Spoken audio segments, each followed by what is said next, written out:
Hello friends, today I am here to talk with you about public interest litigation, जनहित याचिका। Public interest litigation आज न्यायिक प्रतिनिधित्व विहीन समाज या संस्था के लिए एक वरदान की तरह है। अपने नाम की तरह ही ये याचिका जनता के हित में होते हैं, इसलिए ये टर्म अक्सर खबरों में रहता है। पीआईएल को पूरा समझने के लिए वीडियो अंत तक देखें।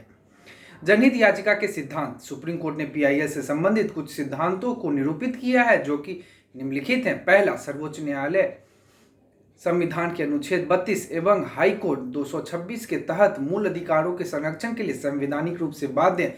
इसलिए सुप्रीम कोर्ट सामाजिक कल्याण में रुचि लेने वाली किसी भी व्यक्ति की याचिका को स्वीकार करता है अगर वो याचिका समाज के उस वर्ग से संबंधित है जो इस स्थिति में नहीं है कि वह स्वयं अदालत का दरवाजा खटखटा सके। दूसरा, जब भी सार्वजनिक महत्व के मुद्दे या बड़ी संख्या के लोग के मूल अधिकारों के हनन से संबंधित मामला हो तो न्यायालय एक पत्र को भी पीआईएल के रूप में एक्सेप्ट कर सकता है।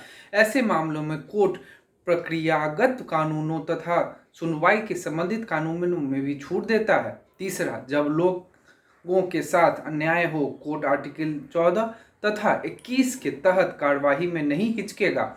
साथ ही human rights related international convention भी ऐसे मामलों में एक उपयुक्त एवं निष्पक्ष केस का प्रावधान करता है।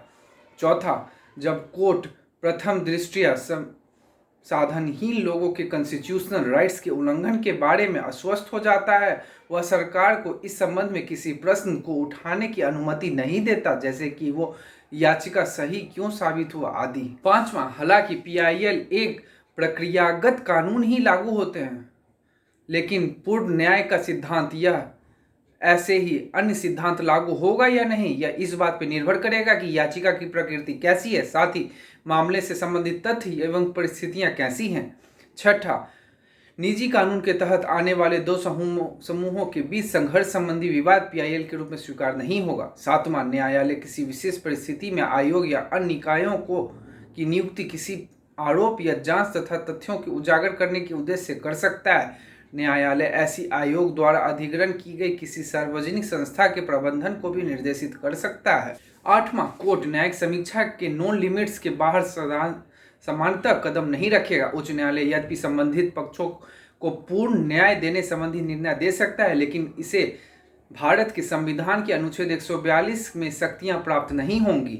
नौवां, साधारणतया हाई कोर्ट को ऐसी याचिका को पीआईएल के रूप में स्वीकार नहीं करना चाहिए जिसमें किसी विधि या वैधिक भूमिका पर प्रश्न उठाए गए हों।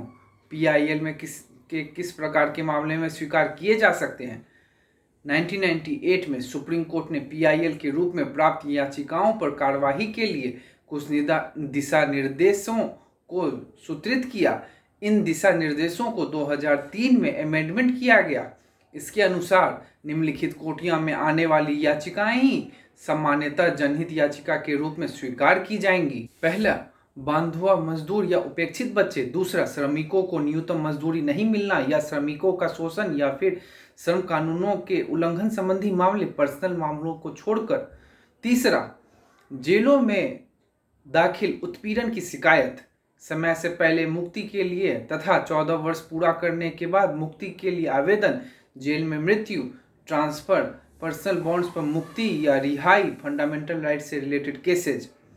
चौथा, पुलिस द्वारा मामला दाखिल नहीं किए जाने संबंधी याचिका, पुलिस उत्पीड़न तथा पुलिस हिरासत में मृत्यु संबंधी मामला। पांचवा, महिलाओं पर अत्याचार के खिलाफ याचिका, विशेषकर वधू उत्पीड़न, दहेज दहन, बलात्कार, हत्या, अपहरण इत्यादि जैसे मामलों में।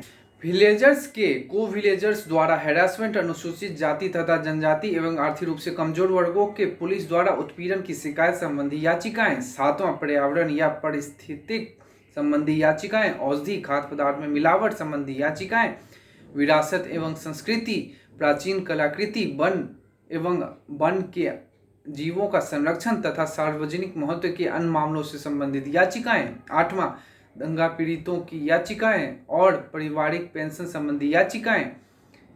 जनहित याचिका का उद्देश्य। जनहित याचिका के निम्नलिखित वास्तविक उद्देश्य हैं। पहला, कानून से शासन की रक्षा। दूसरा, सामाजिक आर्थिक रूपों में कमजोर वर्गों की न्याय तक प्रभावकारी पहुंच बनाना। तीसरा, मौलिक अधिकारों को सार्थक रूप से प्राप्त करना। लिखित कोटियों में अंतर्गत आने वाले मामले पीआईएल के रूप में स्वीकार नहीं होंगे। पहला, मकान मालिक किराएदारों के मामले। दूसरा, केंद्र सरकार के विभागों तथा स्थानीय निकायों के खिलाफ शिकायतें उन मामलों को छोड़कर जो कि ऊपर 8 बिंदुओं में बताया गया है। चौथा, मेडिकल तथा अन्य शैक्षिक संस्थाओं में नामांकन से संबंधित मामले। पांचवा, जल्दी सुनवाई के लिए उच्च न्यायालयों एवं अधीनस्थ न्यायालयों के दाखिल याचिकाएं। पीआईएल दाखिल करने के संबंधित दिशा निर्देश। पीआईएल आज कानूनी प्रशासन के क्षेत्र में एक महत्वपूर्ण स्थान रखता है, पर धीरे धीरे इसकी विक्रियाएं आ रही हैं। जैसे कुछ लोग इसे लूपहोल का फायदा उठाकर इसका गलत इस्तेमाल करते हैं, इसलिए ये धीरे धीरे पब्लिसिटी इंटरेस्ट लिटिगेशन अर्थात प्रचार हित याचिका के रूप में या पॉलिटिक्स इंटरेस्ट लिटिगेशन या फिर प्राइवेट इंटरेस्ट लिटिगेशन के रूप में परिभाषित किया जा रहा है। कोर्ट ने यह भी सुनिश्चित करना चाहिए कि पीआईएल दायर करने के पीछे कोई निजी लाभ, व्यवसायिक हित, व्यक्तिगत प्रेरणा या गलत इरादा नहीं हो।